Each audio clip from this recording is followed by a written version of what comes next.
The Lellan Top Show is brought to you by My Store Hub, her store online. Cooker की अगली सीटी से पहले ना ये ढाबा ऑनलाइन कर देना है।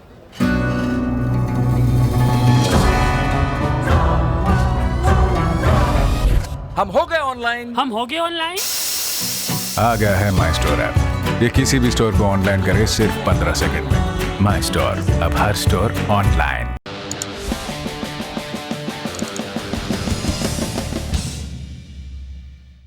नमस्ते, सौरभ द्विवेदी नाम है हमारा और आप देख रहे हैं Lallan top show. Lutyens Delhi, Bharat में सत्ता की गद्दी, इसे नई शक्ल मिलकर रहेगी, तय हो गया है। सुप्रीम कोर्ट ने मोदी सरकार के सेंट्रल विस्टा प्रोजेक्ट को मंजूरी दे दी है, लेकिन जो विवाद सेंट्रल विस्टा प्रोजेक्ट ने जना है वो क्या इतनी जल्दी पीछे छूटेगा? सेंट्रल विस्टा प्रोजेक्ट है क्या? एक तरक्की करते देश की राजधानी का नया चेहरा, या फिर महामारी और मंद पड़ती अर्थव्यवस्था में एक नेता की फिजूल खर्ची? बड़ी खबर में आज इस सवाल को टटोलेंगे। ये भी देखेंगे कि जवाहरलाल नेहरू विश्वविद्यालय में हिंसा के 1 साल बाद तत्पर दिल्ली पुलिस ने क्या क्या कार्रवाई की, और जो चेहरे वायरल हुए उनमें से आज कितने पुलिस की गिरफ्त में है।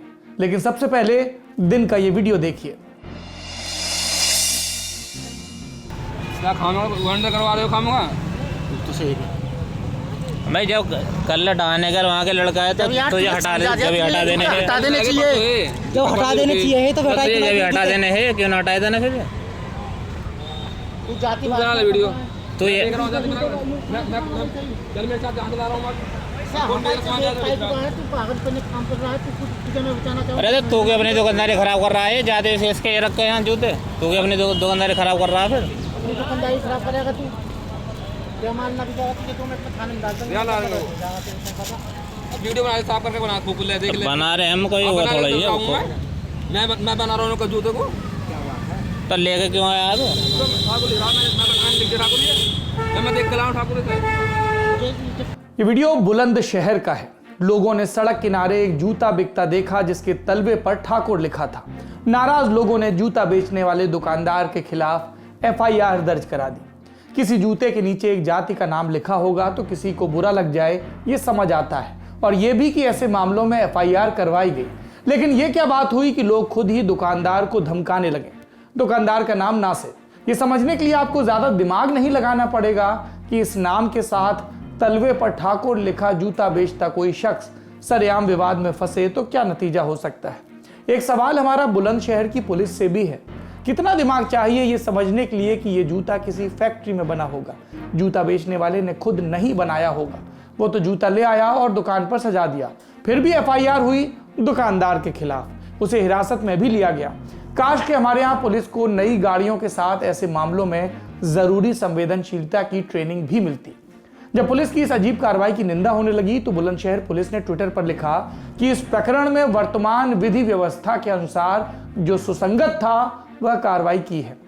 यदि पुलिस कार्रवाई ना करती तो बहुत से लोग उल्टी या भिन्न प्रतिक्रिया देते। अतः पुलिस ने नियम का पालन किया है। कृपया इसे इसी रूप में देखें। अब इस घटना पर पुलिस की कार्रवाई और पुलिस की कार्रवाई पर आए पुलिस के तर्क पर दर्शक अपनी राय खुद बना सकते हैं। हम चलते हैं दिन की सुर्खियों की तरफ। पहली सुर्खी जुड़ी है कोरोना के टीके और उस पर भारत में खड़े हुए विवाद से। भारत बायोटेक के कोवैक्सीन को लेकर पानी वाला बयान दिया था सीरम इंस्टीट्यूट ऑफ इंडिया के आधार पूनावाला ने, लेकिन अब वो नरम पड़ गए हैं। भारत में ऑक्सफर्ड एस्ट्राजेनेका का कोविशील्ड टीका बना रहे सीरम इंस्टीट्यूट ऑफ इंडिया और कोवैक्सीन बनाने वाली कंपनी भारत बायोटेक, इन्होंने 5 दिसंबर को साझा बयान जारी किया, जिससे पता चला कि दोनों के बीच सल्लम पट्टी हो गई है। बयान में कंपनियों ने कहा कि वो अपने काम का महत्व जानती हैं, अपने टीके को लेकर देश और दुनिया में लोगों तक पहुंचाने की कोशिश में लगी हैं। हम जानते हैं कि भारत में अब तक कोविशील्ड और कोवैक्सीन को ही आपात मंजूरी दी गई है, इसलिए इन्हें बनाने वाली कंपनियां नकारात्मक वजहों से खबरों में न रहें, इसे लेकर तंत्र बहुत सतर्क है। उम्मीद की जा रही है कि ये साझा बयान इस विवाद में आई अंतिम खबर होगा। पूनावाला ने वैसे आज एक और बात साफ की। एसोसिएटेड प्रेस ने पूनावाला के हवाले से अपनी एक रिपोर्ट में लिखा था कि कोविशील्ड को अनुमति इस शर्त पर मिली है कि सीरम इंस्टीट्यूट टीके का निर्यात नहीं करेगा, एक्सपोर्ट नहीं करेगा। इस बयान को पूरी दुनिया में गंभीरता से लिया गया था क्योंकि भारत दुनिया में टीके के निर्माण का मक्का है अगर भारत अपने यहां से टीकों के निर्यात पर प्रतिबंध लगा देता है तो दुनिया के गरीब देशों के सामने दो ही रास्ते बचते, या तो महंगा टीका खरीदो या लंबा इंतजार करो। इस पर सफाई देते हुए पूनावाला ने ट्विटर पर लिखा कि सभी देशों को टीका एक्सपोर्ट किया जा सकता है, यानी कि भारत सरकार ने इसके एक्सपोर्ट पर अपनी तरफ से कोई भी आधिकारिक रोक नहीं लगाई है। यह तो रोक टोक की बात हो गई जो कि नहीं है। अब ये जान लीजिए कि टीका कब से मिलेगा और कैसे मिलेगा। इसे लेकर भारत सरकार ने आज क्या कहा।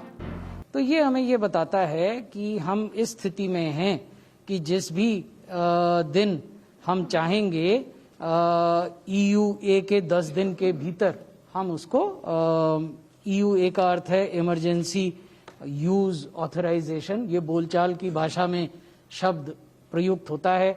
हमारे मीडिया के मित्र इसी शब्द का उपयोग करते हैं। हमारे कानून में एक्सेलरेटेड अप्रूवल फ्रेज का इस्तेमाल किया गया है। तो जिस भी दिन हुआ, जैसे अब आप जानते हैं कि किस दिन हुआ, उस दिन से 10 दिन के भीतर में ये रोल आउट होने की पूरी तैयारी है। धन्यवाद। तो संभव है कि टीका 13 जनवरी से मिलने लगे, लेकिन लल्लन टॉप की अपने तमाम दर्शकों से अपील है, अपनी बारी का इंतजार करिए। अब तक मास्क से लेकर सैनिटाइजर और कोविड पास से लेकर कोरोना की असली नकली दवाओं तक सबकी कालाबाजारी हो चुकी है। थोड़ा संयम और सावधानी बरतें, इसमें सबका हित है। महामारी हमें पहले ही खूब सारी विभीषिकाएं दिखा चुकी है, अब और नहीं। एक अपडेट और है इससे जुड़ा हुआ, कोविड से जुड़ा हुआ। गणतंत्र दिवस पर मेहमान के तौर पर बुलाए गए ब्रिटेन के प्रधानमंत्री बोरिस जॉनसन, उनकी यात्रा रद्द हो गई है। हाल में ब्रिटेन में कोरोना का नया स्ट्रेन सामने आया था, जिसके बाद जॉनसन की यात्रा पर सवालिया निशान लगे थे। बात सवालिया निशान की चली है तो आपको और भी बता दें, अखिलेश यादव के बाद कांग्रेस के विधायक प्रशांत बैरवा, उनकी समझ पर भी सवालिया निशान लग गया है। उन्होंने भी कहा कि यह भाजपा का वैक्सीन है, वो इसे नहीं लगवाएंगे। वैक्सीन के प्रभाव, उसकी उपयोगिता पर तर्क सम्मत, आंकड़े सम्मत सवाल पूछना एक बात है, लेकिन उस पर एक लेबल लगाकर उसे खारिज कर देना, ये कहां की समझ है। टोंक के निवानी से विधायक बैरवा निजी फैसला ले सकते हैं कि उन्हें कौन सा टीका लेना है और कौन सा नहीं, लेकिन जनप्रतिनिधियों को ऐसे बयान देने से परहेज करना चाहिए जिससे टीके की प्रक्रिया में लोगों के भरोसे पर असर पड़े। सियासत के लिए बहुत मुद्दे हैं, किसानों पर सियासत कर लीजिए जिन्हें राजस्थान में बाजरे पर MSP नहीं मिल रहा, और भी मुद्दे होंगे। अगली सुर्खी उन परेशान करने वाली खबरों से जुड़ी है जो पिछले कुछ दिनों से लगातार आ रही हैं। मध्य प्रदेश, हिमाचल प्रदेश, हरियाणा, राजस्थान और केरल, यहां पर बड़ी संख्या में पक्षियों की मौत की खबर आ रही है। इसके बाद बीमारी का अंदेशा हुआ, विस्तृत जांच के आदेश दिए गए और अब यह बात पुष्ट हो गई है कि ये मौतें एवियन इन्फ्लुएंजा यानी कि बर्ड फ्लू के चलते हुई हैं। पिछले हफ्ते इंदौर में भी तकरीबन 50 कौओं के कंकाल मिले थे, जिसके बाद बर्ड फ्लू का अलर्ट जारी हुआ था। अब हिमाचल के पोंग डैम झील में तकरीबन 1800 पक्षियों की मौत के पीछे भी इसी बीमारी का नाम सामने आया है, बर्ड फ्लू। क्या होता है ये? H5N1 इन्फ्लुएंजा वायरस के चलते होता है। पक्षियों में तेजी से फैलता है और उनके अंदर सांस की गंभीर बीमारियां पैदा कर देता है। बर्ड फ्लू से सिर्फ बर्ड प्रभावित नहीं होती, इंसान भी हो सकते हैं, लेकिन यह बीमारी विरले ही एक इंसान से दूसरे इंसान में जाती है। और जहां जहां पक्षियों में इस बीमारी की पुष्टि हो रही है, वहां स्थानीय प्रशासन महामारी कानून का इस्तेमाल कर रहा है, बंदिशें लगा रहा है। जैसे हिमाचल प्रदेश के कांगड़ा में पोल्ट्री उत्पादों की बिक्री और निर्यात पर प्रतिबंध लगा दिया गया है। केरल में पिनरई विजयन सरकार ने बर्ड फ्लू को राज्य स्तर की आपदा मानकर हाई अलर्ट जारी किया है। अगली सुर्खी की तरफ बढ़ते हैं। प्रधानमंत्री नरेंद्र मोदी ने आज कोच्चि से मंगलुरु को जोड़ने वाली प्राकृतिक गैस, नेचुरल गैस की पाइपलाइन का उद्घाटन किया। 450 किलोमीटर लंबी है, 3000 करोड़ की लागत से बनी है। जैसा कि प्रधानमंत्री हर विकास कार्य के उद्घाटन के वक्त करते हैं, उन्होंने यहां भी अपने राज में हुए काम की तुलना 2014 तक हुए काम से की, मतलब कि यूपीए के राज से, और बताया कि किस तरह प्राकृतिक गैस का इस्तेमाल घरों और गाड़ियों में बढ़ा है, नए सीएनजी स्टेशन खुले हैं। यहां तक ठीक था। इसके साथ साथ पीएम ये भी बोल गए कि देश में विकास की गति बढ़ गई है। दुनिया भर के एक्सपर्ट्स का कहना है कि 21वीं सदी में जो भी देश अपनी कनेक्टिविटी पर और क्लीन एनर्जी पर सबसे ज्यादा जोर देगा, तेजी से काम करेगा, वो तेजी से नई ऊंचाई पर पहुंचेगा। आज आप जिस भी फ्रंट पर देखें, highway connectivity, railway connectivity, metro connectivity, air connectivity, water connectivity, digital connectivity या फिर गैस कनेक्टिविटी, भारत में जितना काम अभी हो रहा है, एक साथ इतने सभी क्षेत्रों में उतना पहले कभी नहीं हुआ। एक भारतीय के तौर पर यह हम सभी का सौभाग्य है कि हम ये होते हुए अपनी आंखों से देख रहे हैं। हम सभी विकास के इस नए आंदोलन का हिस्सा है। भाइयों और बहनों, पिछली शताब्दी में भारत जिस भी रफ्तार से चला, उसकी अपनी वजह रही है। मैं उनके विस्तार में नहीं जाना चाहता, लेकिन इतना तय है कि आज का युवा भारत दुनिया पर छा जाने के लिए अधीर भारत अब धीरे नहीं चल सकता। इसलिए ही बीते वर्षों में देश ने स्पीड भी बढ़ाई और स्केल भी बढ़ाया, साथ साथ स्कोप भी बढ़ाया। अब बड़े बड़े दावे न करें तो नेताओं का काम कैसे चले, लेकिन दावों का कुछ ना कुछ संबंध सच्चाई से भी होना चाहिए। बात सरकार इसकी या उसकी नहीं है, बात यह है कि भारत की विकास दर लगातार गिरी है। कोरोना महामारी से जो असाधारण स्थितियां पैदा हुई, उनसे काफी पहले से भारत की जीडीपी नीचे का रुख किए हुई थी। ऐसे में यह दावा करना कि विकास का दायरा और रफ्तार बढ़ गए हैं, हमारी समझ से तो बाहर है। सुर्खियां आपने सुन ली, अब बढ़ते हैं दिन की बड़ी खबर की तरफ। नरेंद्र मोदी सरकार को आज सुप्रीम कोर्ट से बड़ी राहत मिली। नई संसद और नए मंत्रालय बनाने वाले मामले में यानी सेंट्रल विस्टा प्रोजेक्ट को लेकर सारी कानूनी अड़चन खत्म हो गई हैं और सुप्रीम कोर्ट ने इस प्रोजेक्ट को हरी झंडी दे दी है। हालांकि 10 दिसंबर 2020 को ही नए संसद भवन का शिलान्यास हो गया था, जिसमें प्रधानमंत्री नरेंद्र मोदी भी पहुंचे थे, लेकिन तब भी यह मामला सुप्रीम कोर्ट में अटका था। तब सुप्रीम कोर्ट ने कहा था कि शिलान्यास तो कर लीजिए, लेकिन जब तक फैसला नहीं आ जाता, ना कुछ तोड़ा जाए ना कुछ जोड़ा जाए। साल भर पहले दिल्ली हाई कोर्ट से शुरू हुआ यह मामला सुप्रीम कोर्ट में पहुंचा था। इस पर लंबी बहस हुई। श्याम दीवान, संजय हेगड़े, गौतम भाटिया, वृंदा भंडारी ये देश के नामी वकील हैं और ये प्रोजेक्ट के खिलाफ याचिकाकर्ताओं की तरफ से केस लड़ रहे थे। इस बहस में सरकार का बचाव किया सॉलिसिटर जनरल तुषार मेहता ने। इस प्रोजेक्ट के पक्ष और विपक्ष में अखबारों में खूब लेख लिखे गए और आज जब सुप्रीम कोर्ट का फैसला आया, तब भी एक राय नहीं थी, 3 जजों की बेंच और इसमें एक जज की राय, बाकी 2 से अलग। असल में किस बात को लेकर इतना विरोध हो रहा है? नई संसद, नए मंत्रालय, प्रधानमंत्री और उपराष्ट्रपति के निवास के नए स्थल, इन सब की बात पर इतना हंगामा क्यों है और सुप्रीम कोर्ट ने आज अपने फैसले में क्या कहा, हर बात को रेशा रेशा अलग करके समझने की कोशिश करेंगे। और बात शुरू करेंगे पिछले बरस की फरवरी से। डीडीए यानी दिल्ली डेवलपमेंट अथॉरिटी ने सेंट्रल विस्टा प्रोजेक्ट के लिए लैंड यूज में बदलाव की कवायद इस दिन शुरू की, इस महीने में शुरू की। ये क्या कवायद थी? राष्ट्रपति भवन से लेकर इंडिया गेट तक के 4 किलोमीटर के दायरे में लैंड यूज के बदलाव की बात थी। इस बदलाव को इस तरह से समझिए कि जहां अभी खाली लॉन है या पेड़ पौधे हैं या अस्थायी निर्माण है, वहां पक्के निर्माण की इजाजत दे दी गई। फिर इसके खिलाफ राजीव सूरी नाम के एक शख्स ने दिल्ली हाईकोर्ट में याचिका डाली। परेशानी क्या थी इन याचिकाकर्ता को? इनकी दलील थी कि संविधान में जीवन के अधिकार के तहत नागरिकों को शुद्ध हवा और ग्रीन जोन का हक है, यानी विस्टा जोन के लैंड यूज में बदलाव करके इमारतें बनाने की इजाजत देना संविधान से मिले जीवन के अधिकार के खिलाफ है। दिल्ली हाईकोर्ट को इस बात में दम लगा, इसलिए 11 फरवरी 2020 को दिल्ली हाईकोर्ट की सिंगल बेंच ने डीडीए को कहा कि आप लैंड यूज का नोटिफिकेशन निकालने से पहले कोर्ट में आए। लेकिन फिर इस मामले में केंद्र सरकार पार्टी बन गई और तब दिल्ली हाईकोर्ट की डिवीजन बेंच ने 28 फरवरी 2020 को पहले के फैसले पर स्टे लगा दिया और इसके बाद डीडीए ने नोटिफिकेशन जारी कर दिया। इसके बाद याचिकाकर्ता राजीव सूरी हाईकोर्ट के बजाय सुप्रीम कोर्ट पहुंच गए। बात वही थी, हाईकोर्ट वाली। याचिका ट्रांसफर हो गई और इसके बाद सुप्रीम कोर्ट में विस्टा प्रोजेक्ट के खिलाफ कई और याचिकाएं भी आ गई और इन याचिकाओं में जो बड़ी दलीलें थी वो क्या थी? पहली, लैंड यूज में बदलाव का विरोध। दूसरी, नगर निगम के कानूनों का उल्लंघन। तीसरी, पर्यावरण कानूनों का उल्लंघन। और चौथी दलील, इतने बड़े फैसले में जनता की राय को शामिल ना करना, यानी पब्लिक कंसल्टेशन ना होना, सारे बड़े फैसले सीक्रेटली लेना। एक और विरोध था कि हेरिटेज कमेटी की पहले से इजाजत नहीं ली गई थी। अब आप ये समझिए कि ये बातें क्यों उठी।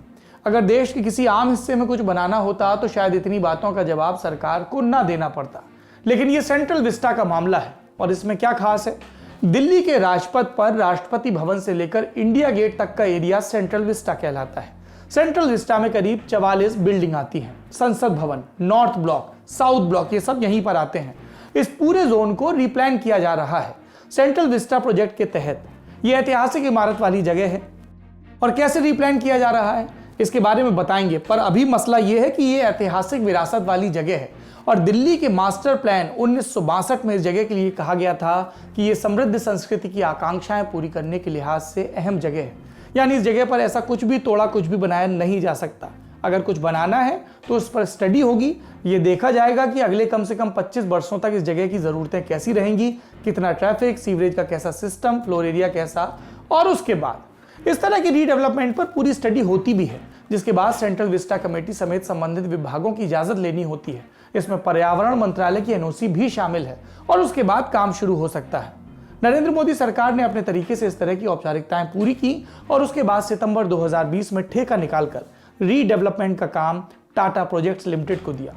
आर्किटेक्चर और डिजाइनिंग का काम मिला गुजरात के मशहूर आर्किटेक्ट विमल पटेल को। विमल पटेल ने नए संसद भवन का डिजाइन भी तैयार किया है। बहुत बड़ा नाम है विमल पटेल का। गुजरात का हाईकोर्ट, IIM अहमदाबाद के कुछ हिस्से, IIT जोधपुर, अहमदाबाद का रिवर फ्रंट प्रोजेक्ट और RBI अहमदाबाद जैसी इमारतों के डिजाइन विमल पटेल ने ही बनाए हैं। उन्हें पद्मश्री से सम्मानित किया जा चुका है। तो आपने सरकार के प्रोजेक्ट के बारे में जाना, आर्किटेक्ट महोदय के बारे में जाना। सरकार अपने काम में आगे बढ़ रही थी और सुप्रीम कोर्ट वहां पर इस प्रोजेक्ट पर बहस आगे बढ़ रही थी। याचिकाकर्ताओं की तरफ से, जैसे पहले बताया, वकील थे संजय हेगड़े। उनकी दलील, प्रोजेक्ट पर जनता की राय ली जानी चाहिए।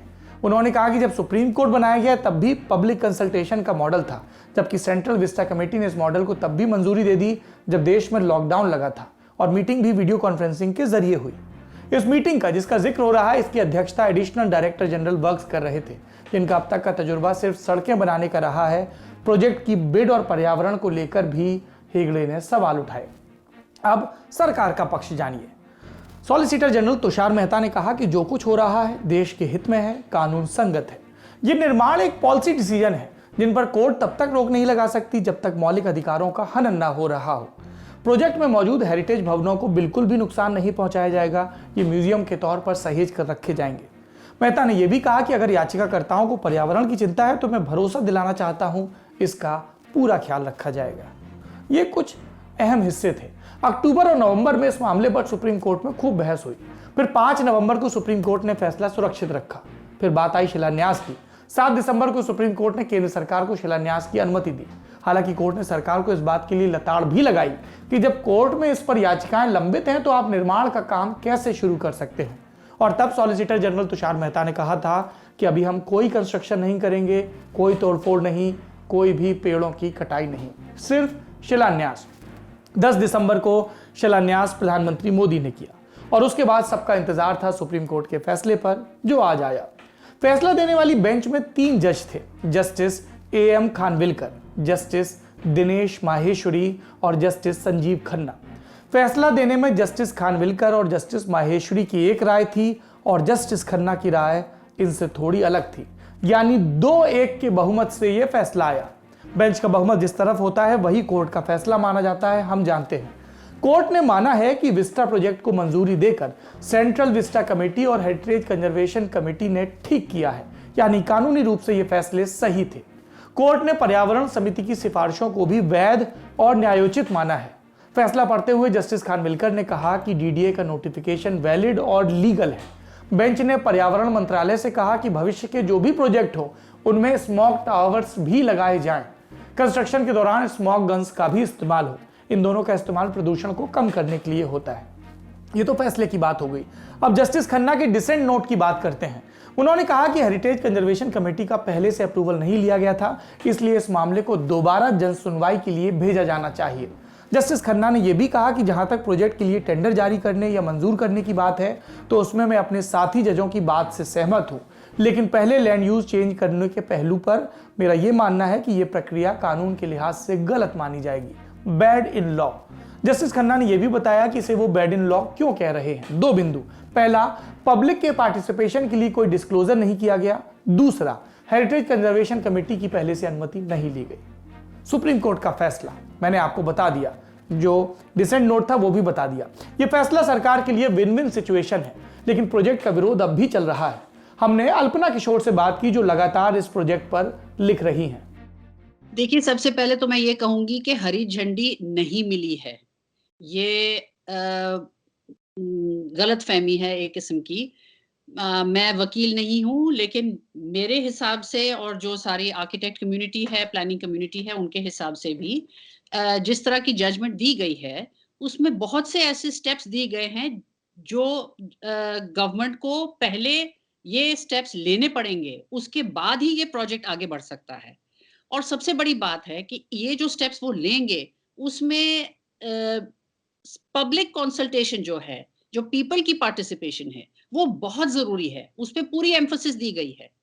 तो जैसे कि ये जो पूरा प्रोजेक्ट किया गया था, इसमें सबसे पहले जो क्लियरेंस लेनी थी वो थी हेरिटेज कंजर्वेशन कमेटी से, जो कि ये लैंड यूज चेंज वगैरह हेरिटेज की जो बातें हैं, इनमें उनका सबसे बड़ा रोल अदा होगा हेरिटेज कंजर्वेशन कमेटी की। लेकिन इनसे क्लियरेंस नहीं दी गई थी और सरकार ने ये आश्वासन दिया था कोर्ट में कि हम इनसे क्लियरेंस ले लेंगे, लेकिन अभी तक नहीं ली।